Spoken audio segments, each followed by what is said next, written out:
आजच्या एपिसोडमध्ये आपण बघणार आहोत अगदी झटपट तयार होणारे रताळ्याचे गोड काप.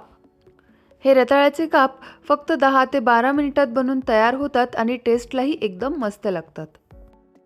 त्यासाठी आपण इथे घेतलेली आहेत पाव किलो रताळी. रताळ्यांना खूप जास्त माती असते, तर आपल्याला हे रताळे अगोदर स्वच्छ धुवून घ्यायचे आहेत किंवा जरा वेळ ती पाण्यात भिजत ठेवली तरी चालेल आणि त्यानंतर त्याचे मागचे आणि पुढचे टोक कट करून या पद्धतीने रताळ्याचे काप करून घ्यायचे आहेत. रताळ्यांचा कलर लगेचच बदलतो, त्यामुळे हे काप देखील आपण पाण्यातच ठेवणार आहोत, जेणेकरून रताळ्यांचा कलर चेंज होणार नाही. आता आपण रेसिपी बनवायला सुरुवात करूया. त्यासाठी एका पॅनमध्ये आपण इथे घेतलेले आहे 1 चमचा साजूक तूप. हे गोड काप बनवताना शक्यतो आपल्याला पसरट पॅनचा किंवा कढईचा वापर करायचा आहे, जेणेकरून रताळी एकसारखी आणि पटकन शिजली जातात.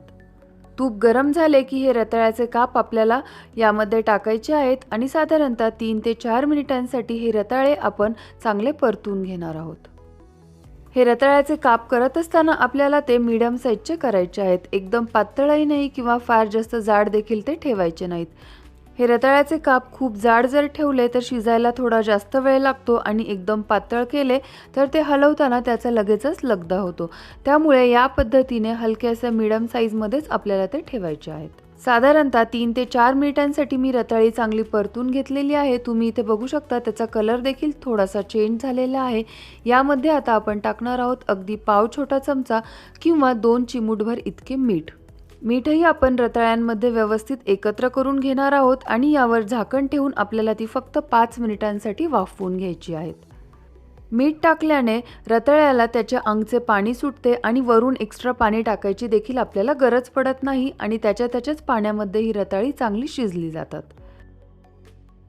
रताळी शिजायला जास्त वेळ लागत नाही. 5 मिनिटे मी इथे रताळ्यांना एकदम छान वाफ काढून घेतलेली आहे आणि तुम्ही इथे बघू शकता एकदम इझिली ही रताळी कट होत आहेत.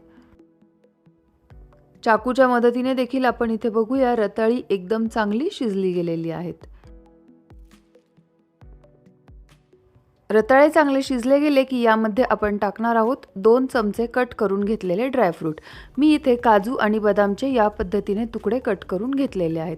ड्रायफ्रूट टाकणे इथे पूर्णपणे ऑप्शनल आहे. यामध्ये आता आपण टाकणार आहोत अर्धा कपला देखील कमी इतके गूळ, म्हणजे साधारणतः 250 ग्रॅम रताळ्यांसाठी 50 ग्रॅम गुळाचा वापर मी इथे केलेला आहे.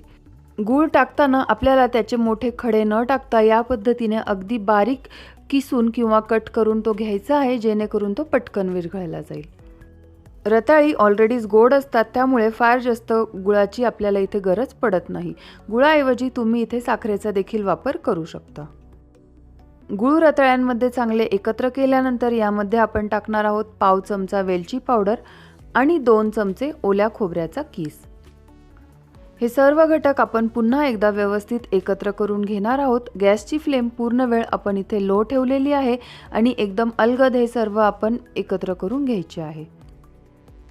गूळ टाकायच्या अगोदर रताळी आपण साधारणतः 80% शिजवून घेतली होती आणि आता गूळ टाकल्यानंतर आपल्याला फक्त 2 मिनिटांसाठी किंवा गूळ वितळेपर्यंतच याला वाफ काढून घ्यायची आहे. या पद्धतीने वाफ काढल्याने गूळ रताळ्यांमध्ये आतपर्यंत चांगला मुरला जातो आणि अतिशय टेस्टी असे रताळ्याचे काप तयार होतात. तुम्ही इथे बघू शकता गूळ पूर्णपणे मेल्ट झालेला आहे आणि सर्व रताळ्यांच्या कापला एकसारखा हा गूळ लागलेला आहे. एकदम मस्त कॅरमलाइज झाल्यासारखी ही रताळी दिसत आहेत. गूळ वितळल्यानंतर गॅस आपल्याला इथे लगेचच बंद करायचा आहे, कारण गुळाचा पाक जर जास्त शिजला गेला तर तो कडक बनतो. या पद्धतीने फक्त 10 ते 12 मिनिटात अतिशय टेस्टी अशी ही गोड रताळी आपली इथे तयार झालेली आहे. वेलची पावडर आणि गुळामुळे या रताळ्यांना एकदम मस्त टेस्ट येते. तर तुम्ही देखील उपवासाला या गोड रताळ्यांच्या कापची रेसिपी एकदा नक्की ट्राय करा आणि रेसिपी आवडल्यास लाईक करा, कमेंट करा, इतरांबरोबरही शेअर करा. Thank you for watching.